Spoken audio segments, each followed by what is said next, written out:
in the interest of time, we will not take question. So we'll take this question offline. So during the break, please feel free to approach the speakers and ask your questions, and they will be more than willing to answer to your question to them. We have next Michael Stetter. Michael Stetter is an Intel Fellow in the Platform Engineering Group and the Chief Platform Technology Officer for Intel's Communication and Devices Group. He develops solutions to enable future mobile communications product. He's responsible technology strategy and technology platform target setting. Fostering innovations to address upcoming product challenges and enable new industry standards in mobile communication is one of his key imperatives. Yeah. Yeah, this is yours. You can take that. And the floor is yours.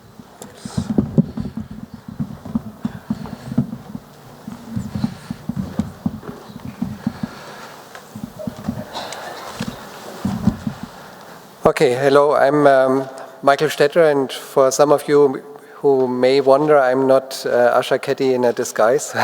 So in the primary program, she was the keynote speaker. She couldn't make it.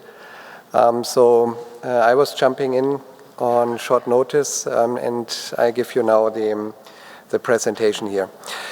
I'm, in contrast to the prior speaker, I'm a hardware guy. I'm a tech guy. So I'm happy when I have a device, when I have a box, and the box is doing what it's supposed to be, and it's not burning because it's not getting too hot.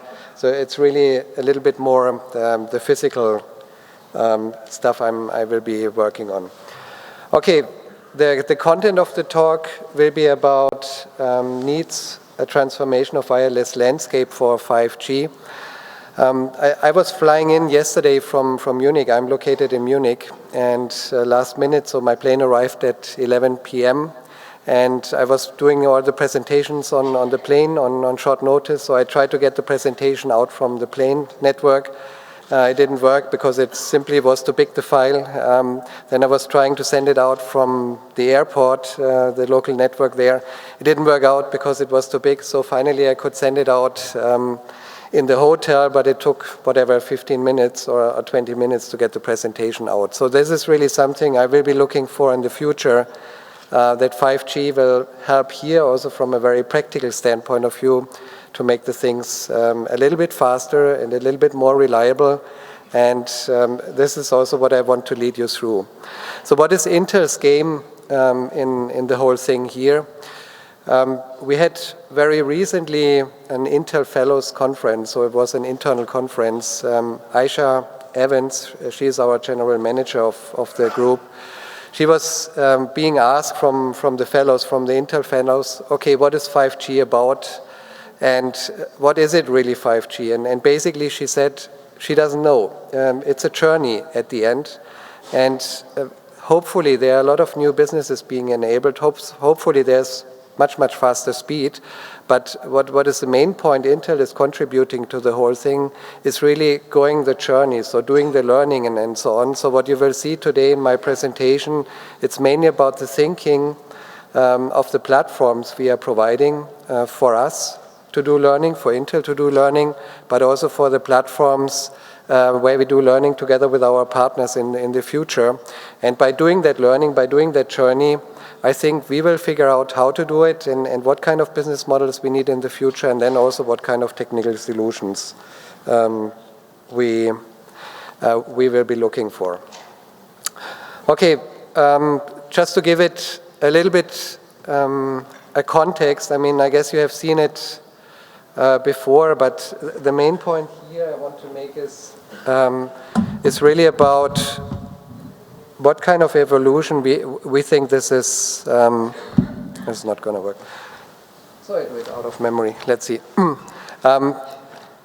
Looking through what happened in the industry. I mean, before I joined Intel, I was with Siemens and Infineon. We did a lot of work in the beginning in the 2G area, really to make the devices more reliable. At that point in time, it was really about the voice. It was about the communication. There we had tasks where we needed to find solutions for, okay, how can we ensure a week or 2 weeks standby of the devices? How can we ensure that you have enough talk time and so on? So it was really about speech. Then 3G, the next evolution was data, adding data. All the applications coming up, being enabled by the data. So the revolution was, okay, let's put a little bit on top of the speech. Let's make a little bit data. Let's try to make it as efficient as possible. And so it was basically the data and the application revolution. Then 4G, faster data rates. Extending the business models, extending the use cases, make everything faster. But then also already some new vertical businesses coming up. And 5G, we think it's a complete different thing. It's a complete different game because we think you need to now combine much more intelligent, so the devices and the communication, and then also the cloud, and you need to make it much more intelligent. So it's not only about higher speeds, greater capacity and lower latency. It's really about how do we distribute intelligence in the network? How do we make sure that everybody is connecting intelligently and that you're not just flowing around a lot of bunch of data and at the end nobody knows what to do with this one. Like said before, this is about massive communication. There are tons of numbers floating around. We always have internally, we say it's about 50 billion connected things which are coming in the 5G arena. What does it mean at the end from a use case perspective? And this slide is just an illustrative picture to give you an impression what we are looking at, because I will come later on to the platforms we are doing. Of course, it's about people. Will continue how they can communicate faster, more intelligent, have more data, and like I said, my own example, get data faster and be able to transform also big data sets. But then it's about the things, it's about IoT. So in the middle here, you see visions of connected cities, smart cities, cars talking to parking meters whatsoever. But then also another big part we are looking at internally from a use case perspective is really connected factories. So we think here there's a great opportunity in the future, connected factories, and there will be a lot of benefits going through the whole evolution through the learning for connected factories. From a requirement perspective, I told you I'm a hardware guy, so I'm looking, okay, what are the specifications at the end? What is needed? What do I need to achieve? What do I need to have in my box, which is supposed not to burn and not to smoke at the end? And there are basically three different things we are looking at right now from a platform perspective. The one is, the first one from a use case perspective, for ultra reliability and low latency, there's a big requirement. I mean, everything related to autonomous driving or to healthcare or drones. I mean, it's a big hype about drones and everything. This needs to be reliable. It needs to have low latency. I mean, imagine you are sitting in the car and you are dependent on a very fast data connection. You cannot wait another 10 seconds or whatsoever, also in healthcare and so on. So this really, from a hardware perspective, you need to make sure that you can support the reliability and the low latency. The second set of requirements, physical requirements, I mean, I talked about this 50 billion devices before. This is massive machine-to-machine connectivity. You will have tons of devices which are partly autonomous. I mean, if you look at logistics, for example, you will have a need for devices sitting at boxes which are being transferred on the world. This is a complete different set of specifications requirements. I mean, for example, you're looking for a lifetime of 10 years without changing the battery and these kind of things. Is it directly related to the last point, enhanced mobile broadband? Of course not. You need different devices, you need different solutions, and you need to have different platforms in order to have it. But at the end, everything has to come together. I mean, this 10-year lifetime battery-driven thing, end device needs to communicate via a certain hub, via the network to the cloud, needs to deliver data and potentially get back data. And this is what we think about what the platforms are. We are developing and where we are also inviting partners to work together with us. I touched it a little bit. This is a nice view graph here. It's about then the end user. What does it do with our lives? What does it enable? And like I said in the beginning, nobody knows exactly. This is just a vision. It's about what could be. And then if you, as an engineer, like I am, if you look through the vision, then you're thinking, okay, what potentially do I need in order that somebody's happy with that one? And like I said, machine to machine, it's also something I want to touch here is machine learning. Like I said before, it's not just about transferring data. If the data have to go to the cloud without any intelligence and then they're coming back and somewhere somebody is doing something, it's way too complicated. You produce, first of all, too many data. Secondly, you never know, are these the right data until you get things back and until you figured out, okay, this is the wrong thing the device did. It's way too late. So it's about machine learning. It's about intelligence, just to give one example. And then the other one, which is potentially a little bit more obvious for us as people, enhanced mobile broadband. This is about virtual reality, about 3D video, high resolution screens, and then work and play in the cloud. So I basically have the capability to do things in virtual reality, do gaming and so on. It sounds a little bit strange. Also, sometimes I have a problem just thinking about I would run around with a glass or a virtual reality device in front of me and doing something. But something will come up, something will develop. And if we have the devices, if we have the hardware, if we have the platforms, I mean, there are some people who will figure out great things to do. And out of that, there will be business cases coming up. Internally, I told you the story about Aisha saying, okay, it's a development, it's a journey we are doing. Again, going back to the engineer, what are we doing right now from a specification point of view in order to level set what are our platform needs? We are looking as one set of specifications, the data we are looking at. So the amount of data, the speed where the data are created, and the speed where you basically need to process the data. And like I said before, this is really about setting specifications, setting boundaries in order to make clear, okay, this is the right platform to be developed, and this platform can address these data. So what you see here on the slide are things we are looking at. One is autonomous driving. It's about 1 gigabit per second data, so it's a massive amount of data. And again, here it's about doing this data collection intelligent, do also learning, and then have also the speed, the compute speed in order to process these kind of data. A smart hospital, much more data, but more distributed at the end. 4,000 gigabit per day. And then a connected factory. I mean, connected factory, we have, for example, our own factories doing silicon and all the chips and everything. And if everything is connected, we think there's a lot of leverage for our factories, also for other factories, for our partners.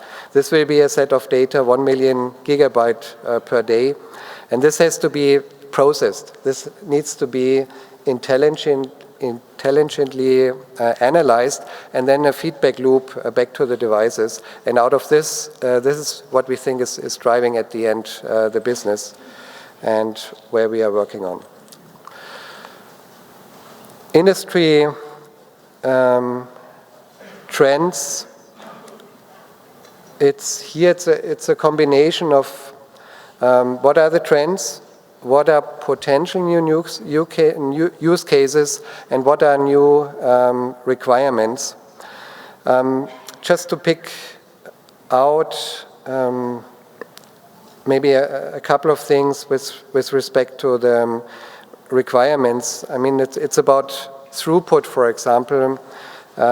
Looking at the mobile broadband and virtual reality and so on, we are looking at peak data rates, 2 gigabit per second, just to give one example what it would be.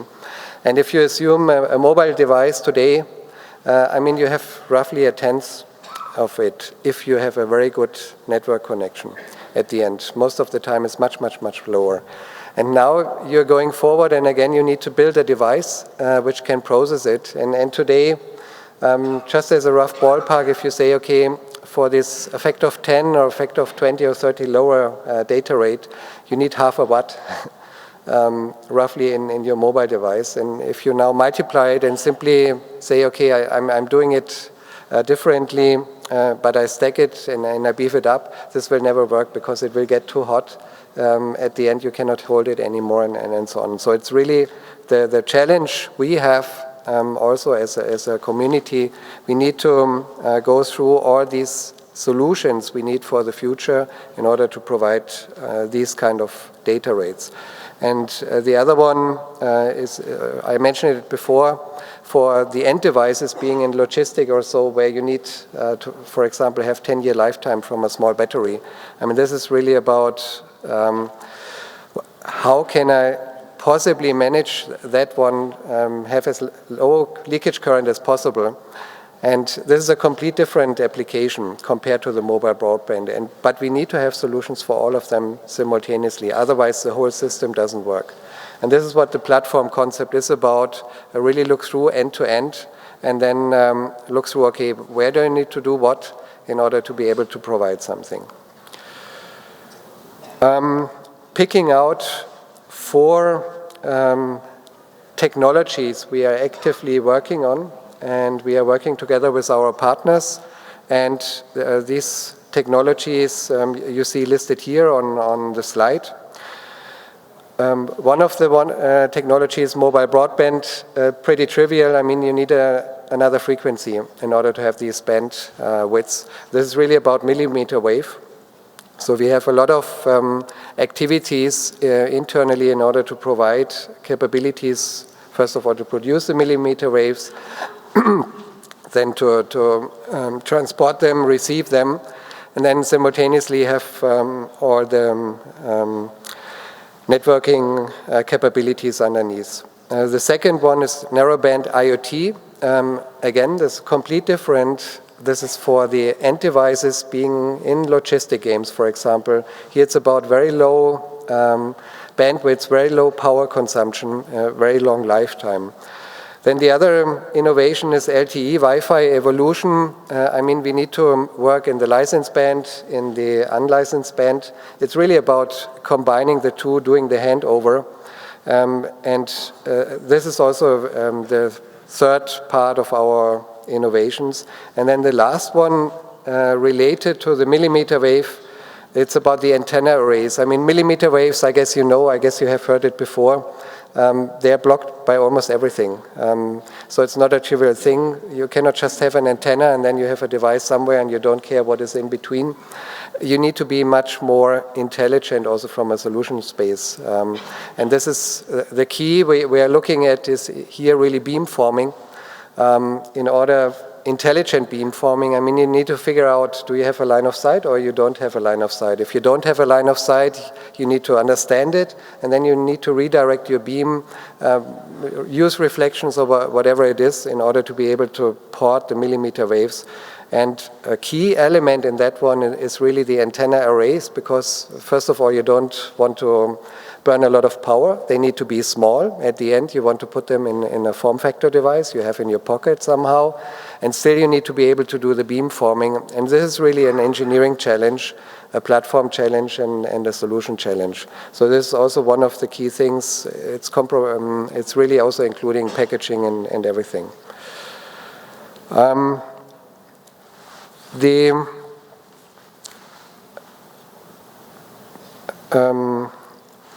solutions on top of the mechanical devices, I was mentioning for the antenna arrays, it's really also about the radios. I was talking a little bit about the millimeter wave. There you need a different radio. I was talking about LTE Wi-Fi evolution, so really doing the handover and so on. Also there you need a different radio at the end. And then narrowband IoT, this partly very extreme requirements for power consumption, lifetime, battery lifetime. There you need to have a different radio technology. And like I said, all of it needs to be available simultaneously in order to bring up the whole system, in order to bring up the ecosystem. So we are working on all of these different types of radios. One extreme, high bandwidth, the other extreme, very, very low power consumption. And at the end, our belief is this will be a very heterogeneous network where you need to be able to combine all the different radios, where you need to be able to combine millimeter wave, narrowband IoT and LTE and Wi-Fi, and that this is working together seamlessly. This is not trivial. I mean, there's one part is a standard. I'm not so much familiar with that one, but even if you have a standard, then the physical devices also need to communicate to each other. And we are delivering right now silicon for 4G and 5G solutions today, and also for starting for the narrowband IoT generations. One of the things I wanted to highlight here, where we are very proud about, these are we call it mobile trial platforms. So these are not intended to be commercial devices. These platforms are intended to do the learning with the network vendors, with our partners, and in order to figure out what are the requirements on the end device, what are the requirements on the base station. So these mobile trial platforms, they can be both. They can be the base station, and they can be the end device. And they look, right now they look pretty ugly. Yes, it's a box at the end, but this is all what you need. And this box has to be flexible. And we are proud that we delivered the first trial fab platform in February 2016, supporting both things, supporting sub 6 gigahertz band and supporting millimeter wave, so 28 gigahertz band. We have a second platform launched in August this year, so integrated MIMO and so on. And then we are going further on, providing further platforms, smaller form factor. I mean, like I said, this is right now a box. It's pretty big to do the first learning.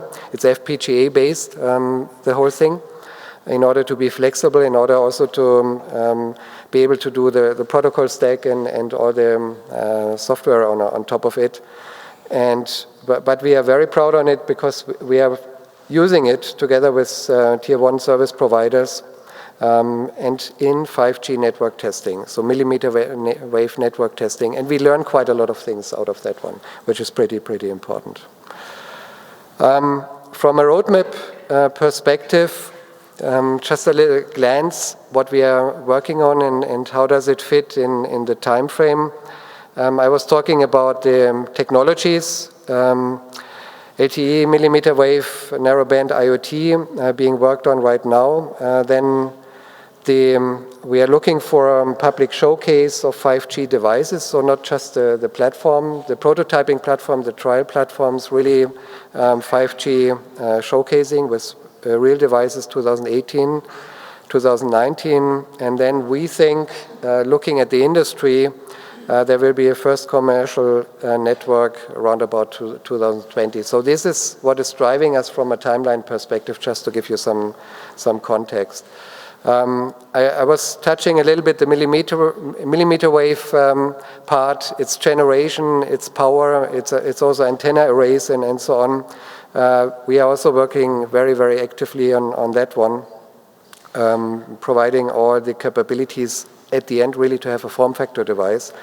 Then, of course, the trial platforms, which are FPGA based, like I said before, they need to go into ASICs. Development is being started, so we will have basebands 2017, 18, and 19 along that road, doing that development. And last not least, I don't have enough time to touch it, but it's really also about the cloud, the network underneath. There is tons of work necessary in order to have the capability of a software defined network, software configurability, and so on. I didn't touch it in my talk, but this is also from an Intel corporate perspective where we can contribute quite a lot with our products, with our capabilities, and this is what we are bringing forward. So it's about the network infrastructure which is necessary to build up the whole ecosystem, and a lot of details underneath. How much time do I have left? 5 minutes. So maybe skipping the other foils, but like I said in the beginning, I'm in Germany, so I'm in Munich, born in Munich, and I'm very proud on the car industry in Germany, like you can imagine. It's a very traditional car industry right now, being perceived across the world, but nevertheless, underneath the hood, there are a lot of innovations ongoing. And I said in the beginning, it's a learning of the platforms how to do it, and one of the most exciting things where we want to do the learning is really autonomous driving. Because there you have all the extremes together. You basically need the high compute power in the car, because you need to judge where is the car, what the car needs to do. You need to have all the sensing, the end devices, providing tons of data in order to enable you. And then, of course, you also need communication. You need devices, and then you need the cloud and the infrastructure. So this is also why, I guess you have seen it, we have a common project with BMW about autonomous driving, so Intel. And here we put these things, cloud, the core network, the network by itself, the wireless technology, and also the smart devices. We put this together in the project together with our partner. And this is really about the end-to-end solution and about doing the learning, about providing then at the end solutions which fit into the form factor, which do what they are supposed to do in time and reliable and so on. Okay. Coming to the end of my talk, I hope I could get across so Intel's vision, what we are driving internally, what we are driving with our partners, what we can offer to the industry is really the end-to-end thinking, the platform thinking, to make 5G work, to make it reliable, and also to fulfill all the specifications which are being targeted by the different business applications. It's about the cloud, it's about the core network, it's about the access network, it's about the wireless technology, and it's really about the smart devices. And then here, we are proud on what we did so far, what we could bring up in a very short time. And this is also what we offer to the industry and where we invite you to collaborate with us and really bring this very exciting new area to life. Okay, thank you for your attention. And